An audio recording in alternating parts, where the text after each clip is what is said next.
स्वागत है दोस्तों आपका हमारे इस YouTube चैनल पे। दोस्तों इस वीडियो में आज हम टेस्ट सीरीज 2 करेंगे और वो है ज्ञान दर्पण पब्लिकेशन का। जैसा कि मैंने आपको इससे पहले वीडियो में बताया था कि एडुटेरिया और ज्ञान दर्पण दोनों का मैं पर डे एक एक टेस्ट सीरीज करवाते जाऊंगा और उसमें से मैंने आप लोगों से पूछा था कि आप लोग क्या प्रीवियस ईयर का भी चाहते हैं कि क्वेश्चन आंसर मैं करवाऊं, और एक था कि केवल मॉडल प्रैक्टिस सेट। तो आप लोगों ने ज़्यादातर कमेंट किया है कि बोथ, यानी कि प्रीवियस ईयर भी करवा दीजिए और प्रैक्टिस सेट भी करवा दीजिए।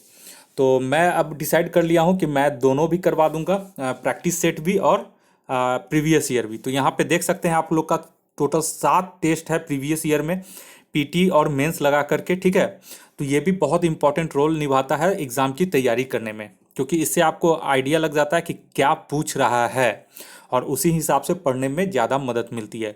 और जो 2020 में एग्ज़ाम हुआ था और फिर 2021 में जो रेंज ऑफिसर का एग्ज़ाम हुआ था वो हमारे यूट्यूब चैनल पे ऑलरेडी उपलब्ध है, आप लोग वहाँ से देख सकते हैं।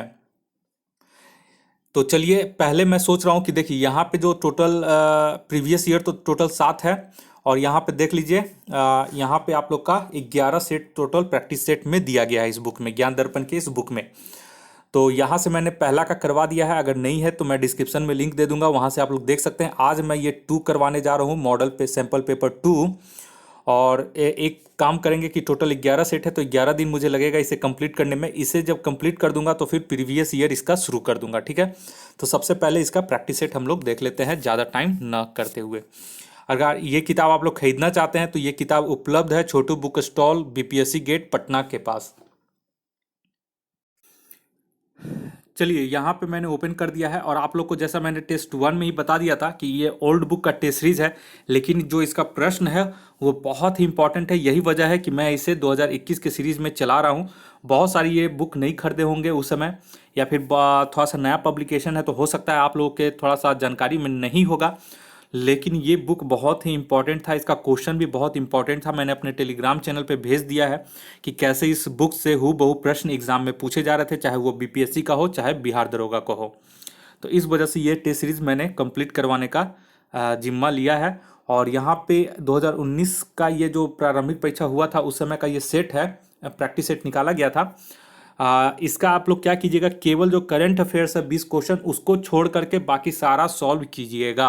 अगर आप लोग किताब खरीद लेते हैं तो और ज़्यादा बेहतर है, और वरना मैं यूट्यूब चैनल पे तो ये टेस्ट सीरीज मैं करवा ही रहा हूँ। तो चलिए, आप लोग का ज़्यादा समय ना लेते हुए इस टेस्ट सीरीज को शुरू करते हैं। टेस्ट प्रैक्टिस सेट है ये, दूसरा सेट नंबर, ठीक है। तो क्वेश्चन नंबर 1 बोल रहा है कि चोल शासक किस धर्म के अनुयायी थे। तो यहाँ पे हो जाएगा ऑप्शन क, शैव धर्म के अनुयायी थे। नेक्स्ट है ये दूसरा क्वेश्चन, किस शासक के दरबार में नवरत्न विद्वान थे। तो दूसरा का सही हो जाएगा ऑप्शन बी, चंद्रगुप्त द्वितीय, या फिर इन्हें चंद्रगुप्त विक्रमादित्य भी कहा जाता था। इनके दरबार में 9 विद्वान या फिर 9 रत्न की एक मंडली निवास करती थी। और इस नवरत्न में कौन कौन थे, तो कालिदास, अमरसिंह, धन्वंतरी, वारामिहिर, छापनक, शंकु, बेताल भट्ट, घटकपर, वरुचि जैसे विद्वान थे। और ये सभी नवरत्न उज्जैन दरबार को सुशोभित करते थे, जो विक्रमादित्य की दूसरी राजधानी थी। तीसरा नंबर क्वेश्चन आइए, गुप्त काल में सार्थवाक कहा जाता था। तो गुप्त काल में सार्थवाक किसे कहा जाता था, तो इसको सही आंसर हो जाएगा ऑप्शन सी, व्यापारिक कारवां के प्रमुख को। नेक्स्ट आइए चौथा नंबर।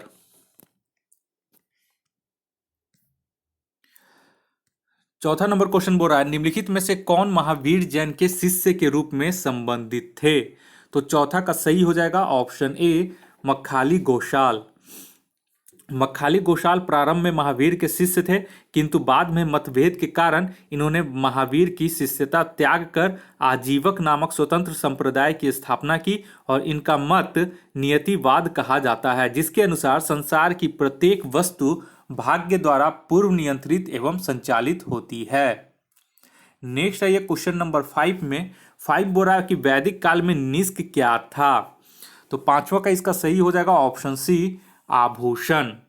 लेकिन जब उत्तर वैदिक काल पूछ देगा कि उत्तर वैदिक काल में निष्क क्या था, तो उत्तर वैदिक काल में निष्क जो था वो सोने का सिक्का था। नेक्स्ट है ये छठा नंबर क्वेश्चन।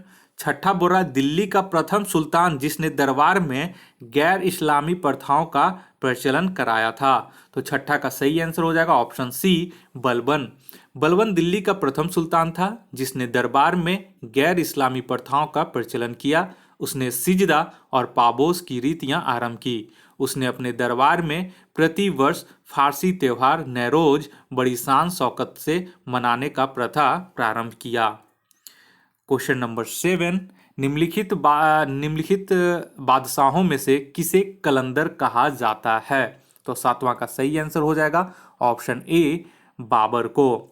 पानीपत का प्रथम युद्ध 21 अप्रैल 1526 को बाबर और इब्राहिम लोदी के बीच हुआ। इस युद्ध में बाबर विजयी हुआ। 27 अप्रैल 1526 को बाबर ने अपने आप को बादशाह घोषित कर भारत में मुगल साम्राज्य की नींव डाली। बाबर ने तुलगमा युद्ध नीति का प्रयोग पानीपत के प्रथम युद्ध में ही किया था। युद्ध विजय के बाद बाबर ने अपने अधिकारियों को अनेक उपहार दिए और बाबर की उदारता के कारण लोगों ने उसे कलंदर की उपाधि धारण दी। नेक्स्ट नंबर आइए, शिवाजी का राज्याभिषेक कब हुआ था। तो शिवाजी का इसका सही आंसर हो जाएगा ऑप्शन डी, 14 जून 1674 को। शिवाजी ने काशी के प्रसिद्ध विद्वान गंग भट्ट से अपना राज्याभिषेक रायगढ़ में करवाया था तथा छत्रपति की उपाधि धारण की। 1627 ईस्वी में पूना के निकट शिवनेर दुर्ग में शिवाजी का जन्म हुआ था। नेक्स्ट आइए 10वां नंबर क्वेश्चन। 10वां नंबर क्वेश्चन बोल रहा है मनसबदारी व्यवस्था में मनसब क्या था। तो 10वां का इसका सी हो जाएगा, एक पद। तो मुगल काल में मनसब एक पद था और मनसबदारी व्यवस्था अकबर ने आरंभ किया था। मनसबदारी व्यवस्था मुगल सैनिक व्यवस्था का मूल आधार थी जो मंगोलों की दशमलव पद्धति पर आधारित थी। अकबर ने मनसबदारी व्यवस्था में जात और सवार नामक द्वैध मनसब प्रथा का प्रारंभ किया। जात शब्द से व्यक्ति के वेतन तथा पद की स्थिति का बोध होता था, जबकि सवार शब्द से घुड़सवार दस्ते की संख्या का बोध होता था। अकबर के समय सबसे छोटा मनसब 10 का तथा सबसे बड़ा जो मनसब था वो 10,000 का होता था। नेक्स्ट क्वेश्चन आइए 11 नंबर। 11 बोरा इंग्लैंड में फ्री इंडिया सोसाइटी की स्थापना किसने की। तो 11 का सही आंसर हो जाएगा ऑप्शन बी, वीडी सावरकर ने। फ्री इंडिया सोसाइटी की स्थापना 1906 ईस्वी में वीडी सावरकर ने किया था। नेक्स्ट क्वेश्चन आइए 12 नंबर, पाकिस्तान का विचार किसके द्वारा दिया गया था। तो 12 का सही आंसर हो जाएगा ऑप्शन ए, मोहम्मद इकबाल के द्वारा। प्रसिद्ध कवि और राजनैतिक चिंतक मोहम्मद इकबाल को मुसलमानों के लिए पृथक राष्ट्र के विचार का प्रवर्तक माना जाता है।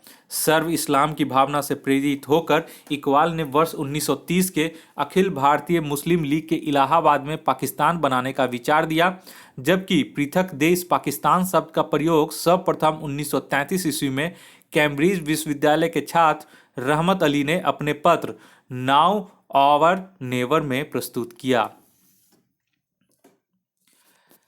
13 नंबर क्वेश्चन आइए। 13 नंबर बोला किस वायसराय द्वारा कांग्रेस को प्रतिबंधित कर दिया गया था। तो 13 का सही हो जाएगा ऑप्शन डी, लॉर्ड विलिंगटन। तो देखिए, द्वितीय गोलमेज सम्मेलन 1 दिसंबर 1931 को सांप्रदायिक प्रतिनिधित्व पर गतिरोध के कारण समाप्त घोषित किया गया और गांधी जी के भारत आगमन से उत्पन्न स्थिति एवं नए सविनय अवज्ञा आंदोलन होने के भय से तत्कालीन वायसराय लॉर्ड विलिंगटन द्वारा कांग्रेस को अवैध संगठन घोषित कर दिया गया और उसे प्रतिबंधित कर दिया गया था। नेक्स्ट क्वेश्चन आइए 14 नंबर।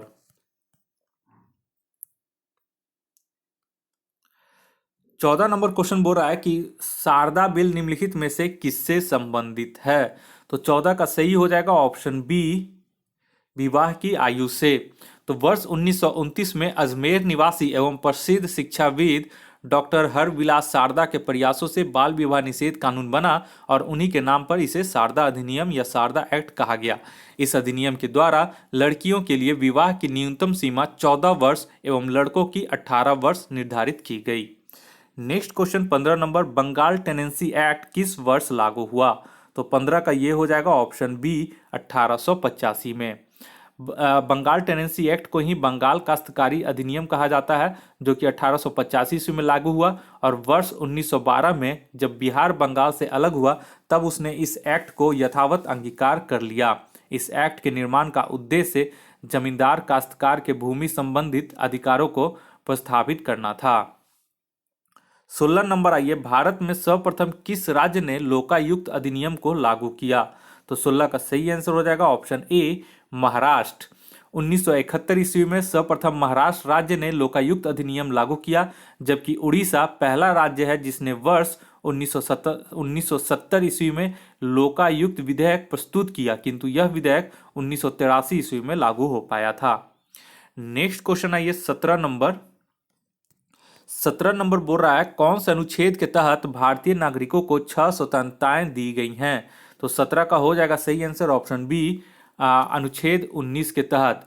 और ये कौन कौन से 6 स्वतंत्रताएं हैं? तो वाक स्वतंत्रता और अभिव्यक्ति की स्वतंत्रता, शांतिपूर्ण निरायुद्ध सम्मेलन की स्वतंत्रता, संघ बनाने की स्वतंत्रता, भारत के राज्य क्षेत्र में सर्वत्र आवाज संचरण की व्यवस्था, और भारत के राज्य क्षेत्र के किसी भाग में निवास करना या बस जाने की स्वतंत्रता, और कोई भी वृत्ति, आजीविका, व्यापार या कारोबार करने की स्वतंत्रता। नेक्स्ट है ये क्वेश्चन नंबर 18 में। 18 बोल रहा है भारतीय संविधान का कौन सा अनुच्छेद राष्ट्रपति को क्षमादान की शक्ति प्रदान करता है? तो 18 का सही आंसर हो जाएगा ऑप्शन बी, अनुच्छेद 72। और संविधान के अनुच्छेद 72 में राष्ट्रपति को क्षमादान की शक्ति प्राप्त है। इस अनुच्छेद के अनुसार राष्ट्रपति को किसी अपराध के लिए सिद्ध दोष ठहराए गए व्यक्ति के दंड को क्षमा, जिसमें प्रविलंब, विराम, परिहार या लघुकरण की भी शक्ति प्राप्त होती है। वहीं अनुच्छेद 71 में राष्ट्रपति या उपराष्ट्रपति के निर्वाचन से संबंधित उपबंध किया गया है। और वहीं अनुच्छेद 73 में संघ की कार्यपालिका शक्ति का विस्तार का वर्णन किया गया है। और अनुच्छेद 74 में राष्ट्रपति की सहायता और सलाह देने के लिए मंत्रिपरिषद की व्यवस्था की गई है। नेक्स्ट आइए क्वेश्चन नंबर 19 में, निम्न में से कौन सा अनुच्छेद सार्वजनिक सेवाओं में अवसर की समानता प्रदान करता है? तो 19 का सही हो जाएगा ऑप्शन सी, अनुच्छेद 16। नेक्स्ट क्वेश्चन आइए 20 नंबर में। क्वेश्चन नंबर 20 बोल रहा है कि भारतीय संविधान के अनुच्छेद 53 के तहत संघ की कार्यकारी शक्ति किसमें निहित है? तो 20 का सही आंसर हो जाएगा ऑप्शन ए, राष्ट्रपति में। नेक्स्ट आइए 21 नंबर, पॉलिटिक्स पुस्तक को किसने लिखा है जिसे राजनीतिक विचारों की एक महान कृति माना जाता है? तो 21 का सही आंसर हो जाएगा ऑप्शन सी, अरस्तु ने।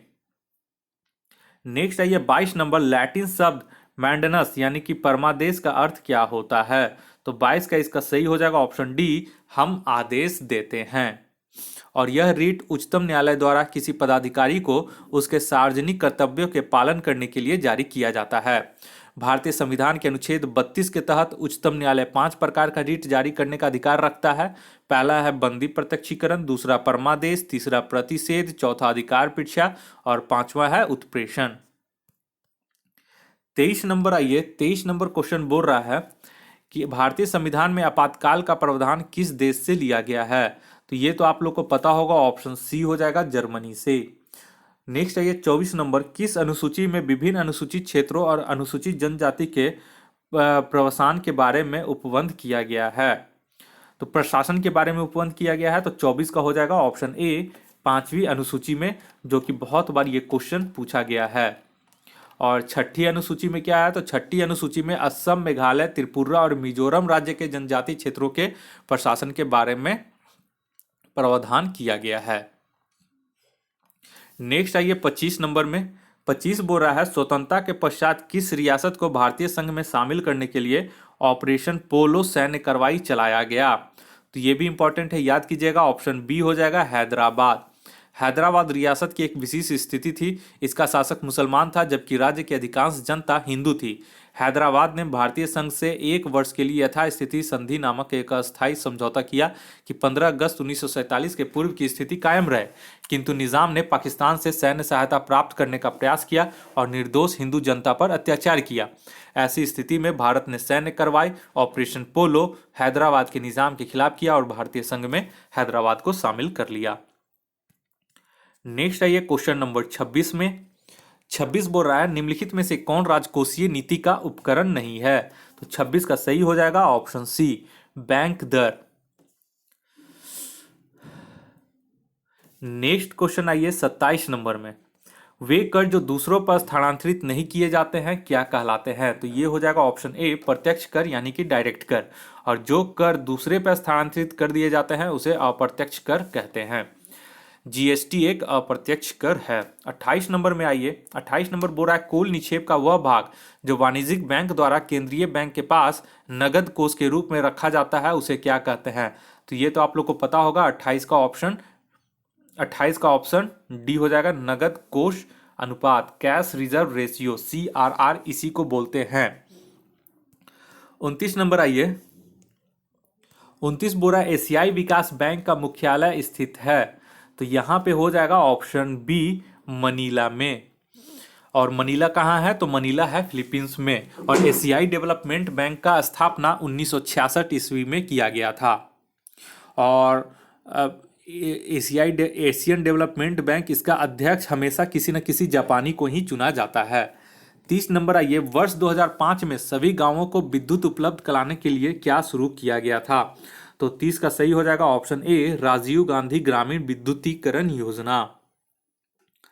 नेक्स्ट आइए 31 नंबर में। चौथी पंचवर्षीय योजना कब आरंभ की गई थी? तो ये हो जाएगा ऑप्शन ए 1969 में। चौथी पंचवर्षीय योजना का कार्यकाल 1969 से 1974 तक था। और इस योजना का मुख्य उद्देश्य स्थायित्व के साथ विकास तथा आर्थिक आत्मनिर्भरता की प्राप्ति थी। और इस योजना में समाजवादी समाज की स्थापना को भी विशेष रूप से लक्षित किया गया था। और इसी योजना में 14 बैंकों का राष्ट्रीयकरण किया गया था। नेक्स्ट आइए 32 नंबर में। कभी कभी पूछ देता है कि 14 बैंकों का राष्ट्रीयकरण किस पंचवर्षीय योजना में किया गया था? तो यही चौथी पंचवर्षीय योजना में किया गया था। नेक्स्ट आइए क्वेश्चन नंबर 32 में। क्वेश्चन नंबर 32 बोल रहा है कि कौन सी एजेंसी सदस्य देशों को नरम ऋण देती है? तो 32 का इसका सही आंसर हो जाएगा ऑप्शन बी IDA। IDA को बोलते हैं इंटरनेशनल डेवलपमेंट एजेंसी यानी कि अंतर्राष्ट्रीय विकास परिषद। और इसके सदस्य देशों को नरम या सुलभ ऋण देता है। इसकी स्थापना 24 सितंबर 1960 को की गई थी। और यह संस्था अल्प विकसित देशों को दीर्घकालीन ऋण तथा कम ब्याज पर ऋण सुविधा मुहैया कराती है। नेक्स्ट आइए 33 नंबर। उरुग्वे दौर का वार्ता किस संस्था के स्थापना से संबंधित है? तो 33 का हो जाएगा option D WTO World Trade Organization. 15 April 1994 को 123 देशों के वाणिज्य मंत्रियों ने मराकस में उरुग्वे दौरों के अंतिम एक्ट पर हस्ताक्षर किए थे, जबकि 1 जनवरी 1995 को विश्व व्यापार संगठन की स्थापना की गई थी। नेक्स्ट आइए 34 नंबर। 34 बोल रहा है जनसंख्या वृद्धि और किसके विकास को जननांकीय संक्रमण का सिद्धांत अंतर संबंधित करना है? तो 34 का हो जाएगा ऑप्शन सी आर्थिक विकास। नेक्स्ट आइए 35 नंबर। 35 नंबर बोल रहा है विदेशी व्यापार में सरकार के हस्तक्षेप की नीति क्या कहलाती है? तो 35 का हो जाएगा ऑप्शन बी स्वतंत्र व्यापार। नेक्स्ट आइए 36 नंबर में। 36 नंबर पूछ रहा है कि करेवा कश्मीर घाटी स्थित किस फसल के खेती के लिए जाना जाता है? तो 36 का सही इसका आंसर हो जाएगा ऑप्शन सी केसर की कृषि के लिए। करेवा कश्मीर घाटी में स्थित एक अंतर पहाड़ी घाटी है जो प्लायोस्टोसीन युग की झीलों में एकत्रित होने वाले निक्षेपों और अवसादों से बनी है। करेवा मुख्य रूप से केसर की खेती के लिए जानी जाती है। तो ये बहुत ही इंपॉर्टेंट क्वेश्चन है। 37 नंबर आइए। कौन सा लौह और इस्पात संयंत्र जर्मन सहयोग से स्थापित किया गया है? तो 37 का इसका सही आंसर हो जाएगा ऑप्शन बी HSL राउरकेला। और इसका मैंने आपको शॉर्ट ट्रिक, कैसे ट्रिक से याद करना है सारा कुछ, कि कौन रूस के, कौन जर्मनी से, कौन रूस के सहयोग से, कौन ब्रिटेन के सहयोग से स्थापित किया गया है, तो वो आप हमारा देख लीजिएगा स्क्रॉल अप डाउन करके हमारे चैनल पे। नेक्स्ट आइए 38 नंबर में। 38 नंबर पूछ रहा है कि भारत के किस राज्य में सबसे बड़ा सिंचाई क्षेत्र है? तो इसका जो सही आंसर हो जाएगा ऑप्शन डी उत्तर प्रदेश। और यहाँ का सिंचाई क्षेत्र लगभग 14.49 मिलियन हेक्टेयर है। 39 नंबर आइए। कौन सा राज्य थोरियम का सबसे बड़ा उत्पादक है? तो ये तो सभी जानते होंगे। 39 का हो जाएगा ऑप्शन ए केरल। नेक्स्ट आइए 40 नंबर, किस फसल की खेती के लिए जल जमाव की आवश्यकता होती है? तो 40 का सही आंसर हो जाएगा ऑप्शन सी, धान की खेती के लिए। 41 नंबर में आइए, 41 बोरा कॉपर, सोना, लोहा, कोयला उत्पादन से जुड़े स्थल कौन से हैं? तो क्रमशः इसमें हो जाएगा 41 का ऑप्शन डी। खेतड़ी जो है राजस्थान में है, जो तांबा या कॉपर के उत्पादन के लिए प्रसिद्ध है। वहीं कोलार जो है वो कर्नाटक में है, ये सोना के लिए प्रसिद्ध है। और एक है आपका कुद्रेमुखी, तो कुद्रेमुख आपका कर्नाटक में है, जो कि लोहा के उत्पादन के लिए प्रसिद्ध है। झरिया जो है झारखंड में है, ये कोयला के उत्पादन के लिए प्रसिद्ध है। 42 नंबर आइए, मानव विकास सूचकांक में भारत का कौन सा राज्य सबसे अधिक विकसित है? तो 42 का इसमें सही हो जाएगा ऑप्शन बी, केरल। और आज भी ये बहुत ही ज्यादा मानव विकास सूचकांक में भारत के राज्य में सबसे नंबर 1 पे है। नेक्स्ट आइए 43 नंबर में, 43 बोल रहा है, भारत के निम्नलिखित क्षेत्रों में से किस क्षेत्र को पारिस्थितिकीय गर्म क्षेत्र के रूप में मान्यता दी गई है? तो 43 का इसका सही आंसर हो जाएगा ऑप्शन ए, पश्चिमी घाट। और ये महत्वपूर्ण क्वेश्चन है, इसे आप लोग अच्छे से याद रखिएगा। 44 नंबर आइए, भारत का धरातल पत्रक कौन तैयार करता है? तो 44 धरातल पत्रक मतलब ट्रोपोग्राफिकल मैप्स, ठीक है। तो भारत का ट्रोपोग्राफिकल मैप्स कौन तैयार करता है? तो 44 का इसका हो जाएगा ऑप्शन यहाँ पे बी, सर्वे ऑफ इंडिया, ठीक है। तो सर्वे ऑफ इंडिया द्वारा तैयार किया जाता है। और सर्वे ऑफ इंडिया की स्थापना उस समय पुराने काल में आपका हुआ था, 1767 ईस्वी में इसकी स्थापना की गई थी। नेक्स्ट आइए 45 नंबर,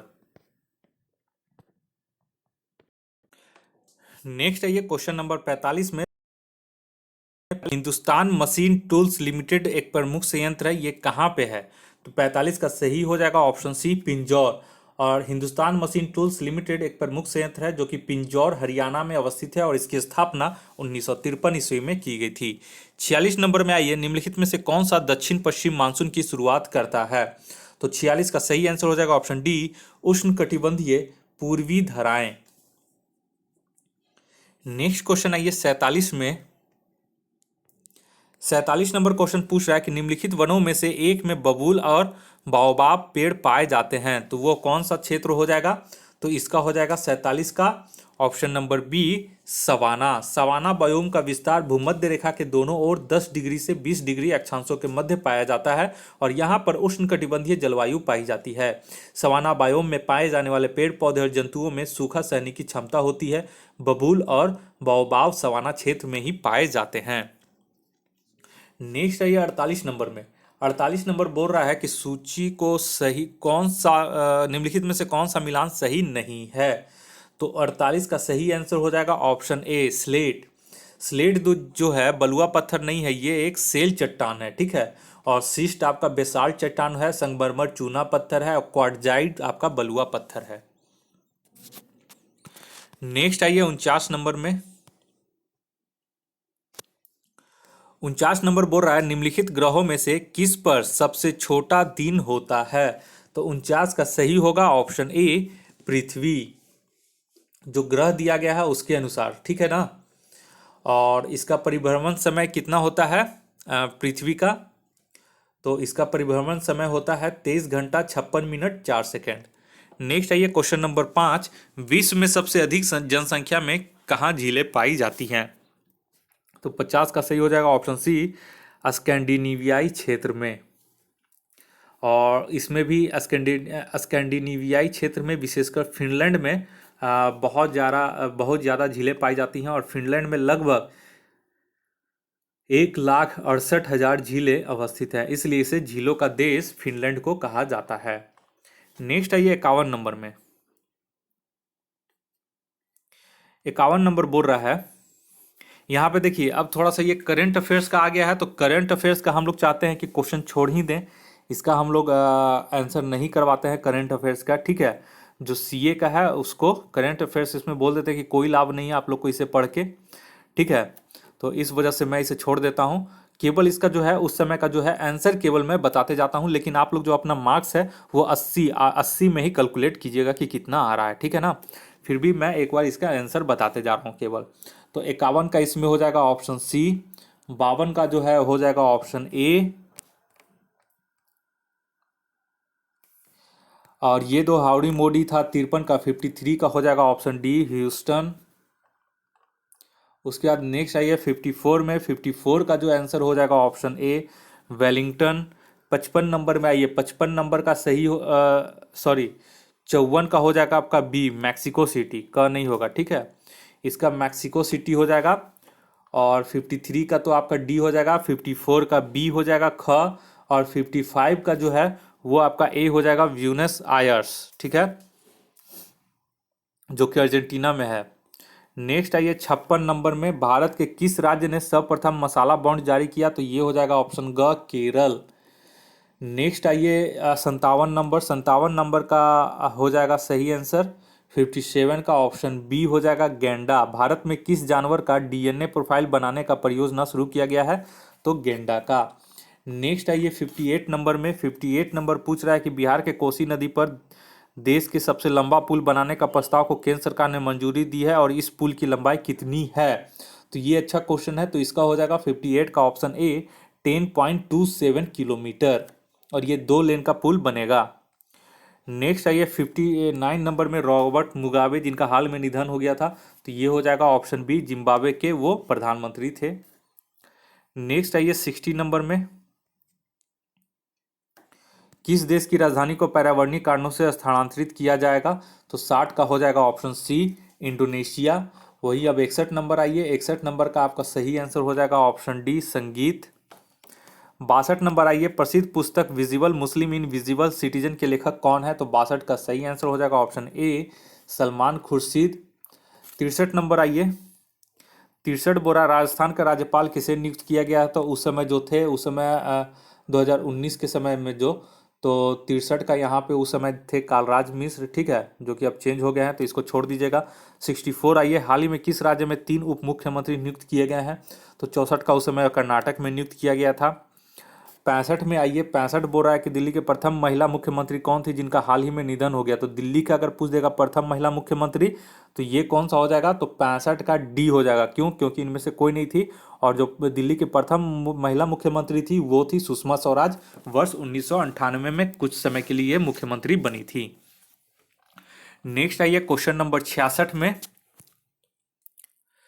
तो क्वेश्चन नंबर 66 बोल रहा है कि वैश्विक नवाचार सूचकांक 2019 में, तो उस समय आपका था, इसका ऑप्शन ए हो जाएगा स्विट्जरलैंड जो था वो सर्वोच्च स्थान प्राप्त किया हुआ था। 67 में आइए, नरेंद्र मोदी देश के प्रधानमंत्री बने, तो वो केवें प्रधानमंत्री बने थे? तो वो 15वें प्रधानमंत्री बने थे,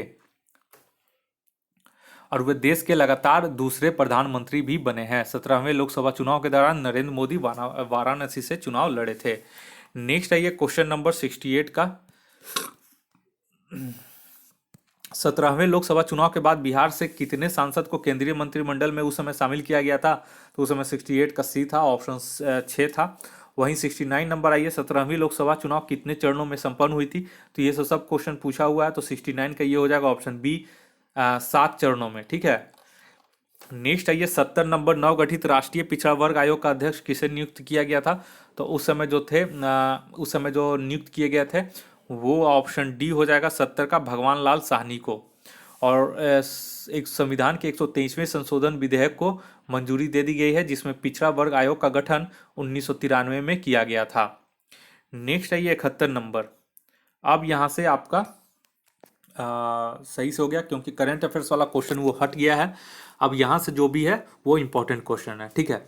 71 का ये, प्रकाश के तरंग सिद्धांत का प्रतिपादन किसने किया था? तो 71 का सही हो जाएगा ऑप्शन सी हाइगेंस ने। इसको आप लोग नोट कर लीजिएगा। 72 नंबर आइए, इंद्रधनुष में किस रंग का विक्षेपण अधिक होता है?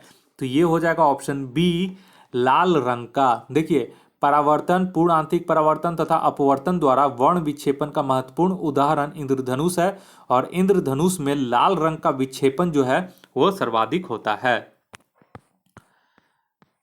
नेक्स्ट आइए 73 नंबर में, निम्नलिखित में से कौन सा रंग प्राथमिक रंग नहीं है? तो 73 का सही हो जाएगा ऑप्शन डी पीला रंग जो है वो प्राथमिक रंग नहीं है। प्राथमिक रंग केवल 3 रंग होता है, लाल, हरा और नीला। 74 नंबर आइए, पानी के ऊपर तेल परत का जमना किसका उदाहरण है? तो 74 का सही हो जाएगा ऑप्शन ए, व्यतिकरण का। नेक्स्ट आइए 75 नंबर, रेफ्रिजरेटर में थर्मोस्टेट का कार्य क्या है? तो इसका हो जाएगा ऑप्शन सी, एक समान ताप को बनाए रखना। नेक्स्ट आइए 76 नंबर, खाना पकाते समय सर्वाधिक मात्रा में क्या नष्ट हो जाता है? तो इसका हो जाएगा सही आंसर ऑप्शन बी, विटामिन जो है सर्वाधिक मात्रा में ये नष्ट हो जाता है। नेक्स्ट आइए 77 नंबर, यूरिया में नाइट्रोजन होता है। तो यूरिया में नाइट्रोजन आपका ऑप्शन सी हो जाएगा, 47% होता है। नेक्स्ट क्वेश्चन आइए 78 नंबर में, 78 बोल रहा है आतिशबाजी में लाल रंग किस मूलक के कारण होता है? तो 78 का हो जाएगा ऑप्शन ए, स्ट्रोंसियम के कारण, और बेरियम के कारण हरा रंग होता है। नेक्स्ट आइए 79 में, सबसे शुद्धतम जल है। तो 79 का सही हो जाएगा ऑप्शन बी, वर्षा का जल, और शुद्ध जल उदासीन होता है। नेक्स्ट आइए 80 नंबर में, 80 नंबर क्वेश्चन बोला निम्न में से खाने का सोडा है। तो 80 का इसका सही हो जाएगा ऑप्शन सी, सोडियम बाइकार्बोनेट खाने का सोडा होता है। साधारण लवण सोडियम क्लोराइड, धोवन सोडा सोडियम कार्बोनेट को बोलते हैं, और Chile saltpetre sodium nitrate को बोलते हैं। 81 नंबर आइए, एच आई वी जो है सर्वाधिक नष्ट करता है। एच यानी ह्यूमन इफिशियंसी सिंड्रोम वायरस, ठीक है। तो ये एच वायरस जो होता है वो किसको सर्वाधिक नष्ट करता है? तो ये हो जाएगा ऑप्शन सी, टी कोशिकाओं को। और एच की खोज लुक मॉन्टेनियर ने की थी, और एच का फुल फॉर्म होता है ह्यूमन इम्यूनो डिफिशियंसी वायरस, और इसके कारण ही एड्स होता है। और एड्स के इलाज के लिए एजिडाथाइमिडाइन नामक दवा दी जाती है, और एड्स की जांच के लिए एलिसा टेस्ट किया जाता है। नेक्स्ट आइए क्वेश्चन नंबर 82 में, 82 बोरा अम्ल वर्षा का मुख्य अव्यय क्या है? तो अम्ल वर्षा जो वायुमंडल में अम्ल की मात्रा बढ़ जाने के कारण होती है। तो 82 का हो जाएगा इसका मुख्य अव्यय पूछ रहा है, तो सल्फर डाइऑक्साइड, ठीक है। तो वायुमंडल में वैसे सल्फर डाइऑक्साइड और नाइट्रोजन ऑक्साइड की मात्रा काफी बढ़ जाने से ये गैसें अम्ल की वर्षा के रूप में बरसती हैं, लेकिन मुख्य अव्यय इसमें सल्फर डाइऑक्साइड होता है। नेक्स्ट आइए 83 में, 83 बोल रहा है कृत्रिम गर्भधारण के लिए सांड के वीर्य को किसमें सुरक्षित रखते हैं? तो 83 का होता है ऑप्शन सी, द्रव नाइट्रोजन में। 84 नंबर आइए, कौन सा रोग जीवाणु यानी कि बैक्टीरिया से होता है? तो 84 का हो जाएगा ऑप्शन डी, टीबी। टीबी यानी कि ट्यूबरकुलोसिस माइकोबैक्टीरियम बैक्टीरिया से इसका होता है। और खसरा जो है वायरस से, पोलियो जो है ये भी वायरस प्रभावित अंग होता है, और मलेरिया जो है प्लाज्मोडियम परजीवी मादा से होता है, ठीक है। नेक्स्ट आइए 85 नंबर में, सरीसृप वर्ग का अध्ययन कहलाता है। तो 85 का हो जाएगा ऑप्शन बी, हर्पेटोलॉजी, ठीक है। और सूक्ष्म शरीर के अंगों के भीतर ऊतकों की संरचना तथा उनके विन्यास के अध्ययन को हिस्टोलॉजी कहते हैं, और पक्षियों के वैज्ञानिक अध्ययन को ऑर्निथोलॉजी कहा जाता है। नेक्स्ट आइए 86 नंबर क्वेश्चन में, 86 बोल रहा है राष्ट्रीय हरित न्यायाधिकरण की स्थापना किस वर्ष हुआ था? तो 86 का सही हो जाएगा ऑप्शन ए, वर्ष 2010 ईस्वी में, यानी कि राष्ट्रीय हरित न्यायाधिकरण की स्थापना 18 अक्टूबर 2010 ईस्वी को केंद्र सरकार द्वारा किया गया था। और नेक्स्ट आइए 87 नंबर में,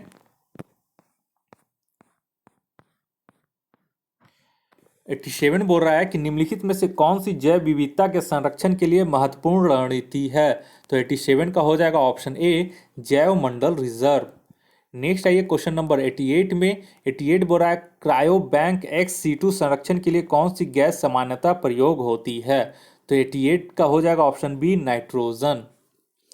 XC2 संरक्षण एक ऐसी प्रक्रिया है जिसके द्वारा पेड़ पौधों तथा जानवरों की विलुप्त प्राय प्रजातियों का संरक्षण उनके प्राकृतिक आवास से पृथक किया जाता है। तो ये भी बहुत इंपॉर्टेंट क्वेश्चन है। नेक्स्ट आइए 89 नंबर क्वेश्चन में, 89 बोल रहा है कि सर्वाधिक जैव विविधता कहाँ पाई जाती है? तो 89 का सही आंसर हो जाएगा ऑप्शन ए, उष्णकटिबंधीय वर्षा वनों में। नेक्स्ट आइए 90 नंबर, रामसर सम्मेलन संरक्षण से संबंधित था। तो 90 का इसका सही आंसर हो जाएगा ऑप्शन सी, आर्द्र भूमि, और रामसर कहाँ है? तो ईरान में है। 91 नंबर आइए, प्रथम एशियन खेल किस शहर में हुआ था? तो 91 का इसका सही हो जाएगा ऑप्शन सी, नई दिल्ली में। प्रथम एशियन खेल 1951 ईस्वी में नई दिल्ली में हुआ था। और 2022 के चीन के हांगजू में अब एशियन गेम्स खेला जाएगा। 2022 का जो एशियन गेम्स होगा वो चाइना के हांगजू शहर में होगा। 92 नंबर आइए। 92 नंबर बोल रहा है कि प्रथम विश्व कप फुटबॉल किस देश में आयोजित हुआ। तो 92 का सही हो जाएगा ऑप्शन ए, उरुग्वे में। प्रथम विश्व कप फुटबॉल 1930 ईस्वी में उरुग्वे में आयोजित हुआ था और इस प्रतियोगिता का विजेता उरुग्वे बना था। नेक्स्ट आइए 93 में, निम्न में से किस खेल में 4 खिलाड़ी होते हैं। तो 93 का हो जाएगा ऑप्शन बी, पोलो में। और वाटर पोलो में 7 खिलाड़ी, कबड्डी में 7 और खो खो में 9। 94 नंबर आइए। प्रस्तुत पुस्तक अनटोल्ड स्टोरी किसके द्वारा लिखी गई है। तो 94 का सही हो जाएगा ऑप्शन ए, बी.एम. कॉल के द्वारा। नेक्स्ट आइए, और कुलदीप नैयर के द्वारा जो लिखा गया कुछ बुक है वो जजमेंट है, India after Nehru, beyond the lines important है। और प्रेमचंद के द्वारा तो आप लोग जानते होंगे गोदान, गबन, कर्मभूमि, रंगभूमि। और शिवानंद का एक बुक है डिवाइन लाइफ, ठीक है। नेक्स्ट आइए 95 नंबर, निर्मल हृदय के संस्थापक कौन है। तो 95 का हो जाएगा ऑप्शन डी, मदर टेरेसा। ये लोग आप लोग याद रखिएगा। तो निर्मल हृदय के संस्थापक मदर टेरेसा हैं। स्वर्ण मंदिर का निर्माण गुरु अर्जुन देव के काल में हुआ। न्याय दर्शन के संस्थापक महर्षि गौतम थे और भूदाल आंदोलन के प्रवर्तक विनोबा भावे थे। नेक्स्ट आइए 96 नंबर में, 96 बोरा प्रथम महिला जो कि ज्ञानपीठ पुरस्कार विजेता हैं। तो 96 भी इंपॉर्टेंट क्वेश्चन है, ये हो जाएगा ऑप्शन ए, आशा पूर्णा देवी। और जो 1976 में बंगला साहित्य में प्रथम प्रतिश्रुति के लिए भी प्राप्त की गई थी। 1981 में अमृता प्रीतम कागज ने कैनवास पंजाबी के लिए प्राप्त किया था ज्ञानपीठ पुरस्कार। वहीं 1982 ईस्वी में महादेवी वर्मा ने यामा हिंदी के लिए ज्ञानपीठ पुरस्कार प्राप्त किया। और 1996 ईस्वी में महाश्वेता देवी ने बांग्ला साहित्य में ज्ञानपीठ पुरस्कार प्राप्त किया था। नेक्स्ट आइए 97 नंबर, वर्ष 2001 से 11 की अवधि में कुल जनसंख्या में न्यूनतम प्रतिशत वाला राज्य कौन सा है, प्रतिशत वृद्धि वाला राज्य कौन सा है। तो न्यूनतम पूछ रहा है, तो 97 का हो जाएगा ऑप्शन बी, नागालैंड। और इस राज्य में 0.5% वृद्धि हुआ है। नेक्स्ट आइए 98 नंबर में, निम्न में से किस राज्य में न्यूनतम लिंगानुपात है। तो 98 का इसका हो जाएगा ऑप्शन डी, सिक्किम में। तो न्यूनतम लिंगानुपात अगर ऐसे पूछेगा तो हाँ, लिंगानुपात सिक्किम में है आपका कितना। तो यहाँ पे एक चीज़ थोड़ा सा देख लेने दीजिए। यहाँ पे आप लोग देखिएगा तो 98 का हो जाता सिक्किम ही होगा। क्यों? क्योंकि जम्मू कश्मीर का जो राज्य का दर्जा है वो हटा लिया गया है, इस वजह से अब सिक्किम हो जाएगा न्यूनतम लिंगानुपात वाला राज्य। 99 नंबर आइए। 99 पूछ रहा है कि गुरु गोविंद सिंह का जन्म कब हुआ था। तो इनका हो जाएगा ऑप्शन ए, 26 दिसंबर 1666 ईस्वी को इनका जन्म हुआ था। और इनके पिता का नाम तेग बहादुर था और माता का नाम जो था वो गुजरी देवी था। तेग बहादुर सिखों के 9वें गुरु थे और इस्लाम नहीं स्वीकार करने के कारण औरंगजेब ने इनकी हत्या करवा दी थी। गुरु गोविंद सिंह का जन्म पटना के निकट पटना सिटी में हुआ था। और वर्ष 2019 में गुरु गोविंद सिंह का 352वीं और 2017 में 350वीं जयंती मनाई गई थी। क्वेश्चन नंबर और टेस्ट सीरीज 2 का, ज्ञान दर्पण का जो टेस्ट सीरीज 2 है उसका आखिरी क्वेश्चन है, क्षेत्रफल के अनुसार बिहार का भारत में कौन सा स्थान है। तो 100 का हो जाएगा ऑप्शन डी, 13वां। क्षेत्रफल की दृष्टि से बिहार का भारत में 13वां स्थान है। पूर्व में 12वां स्थान था, किंतु तेलंगाना बनने के कारण बिहार का क्षेत्रफल के स्थान में 13वां स्थान हो गया है। और ये पूरे भारत का 2.86 इसका प्रतिशत है। तो देख रहे होंगे दोस्तों, इस तरह से है। और इसका अगर देखिएगा बुक में तो आपको इस तरह से पहले आंसर की मिल जाएगा, उसके बाद फिर पूरा एक्सप्लेनेशन के साथ इसमें बताया गया है। और एक्सप्लेनेशन देने में कहीं भी कोई कोताही नहीं बरती गई है, यानी कि बढ़िया से इसका एक्सप्लेन कर दिया गया है पूरा जीके का, ठीक है। तो ये वीडियो अगर आप लोग को अच्छा लगा, ये टेस्ट सीरीज अच्छा लगा, तो कृपया करके आप हमारे चैनल को सब्सक्राइब कर लें, ताकि जो भी मैं वीडियो अपलोड करूं तो उसका नोटिफिकेशन सबसे पहले आपके मोबाइल तक पहुंच सके। इस वीडियो को देखने के लिए आप लोग का बहुत बहुत शुक्रिया। आपका दिन मंगलमय हो। धन्यवाद।